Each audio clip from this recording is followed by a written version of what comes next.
aš taip labai paprastai ir vadinu kelionės dviračiais Lietuvoje. Čia gal pabrėžti reiktų, dar ne užsienyje kažkur. Aš jau savo žinau tą tokį limitą, nors atrodo, kad gyvenime limitų nėra, bet man toksai, kad normalu, kad aš dar nepervargus būnu, tai yra 100 km per dieną. Tai mes maždaug taip ir žiūrim. Plius minus, kartais 80 gaunasi, kartais 120. Taip jau labai tiksliai nesuskaičiuosi, bet tokį, jeigu dedamės maršrutą, tai maždaug apie 100 km, o paskui ten visokie nukreipimai, nusukimai dar prisideda. Su maršrutų planavimu mes nei karto turbūt nesam taip super griežtai susiplanavę.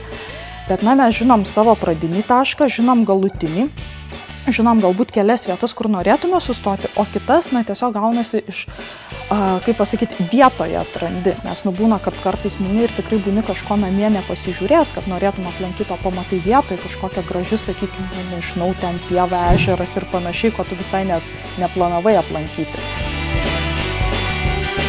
Kartais būna labai sunku, matai, kad likę 30 km dar ir tau vis tiek reikia numinti, nes tu esi kažkur vidury miško ir tu nenori turi tą padaryti, tu negali pasiduoti. Tai duoda tos ištvermės, kurią paskui ir gyvenime gali panaudoti, kai būna labai sudėtinga, sakykime. Būtent iš šitų kelionių dviračiais aš tą turbūt labiausiai ir pajutau, kad mūsų šalis yra tikrai labai graži.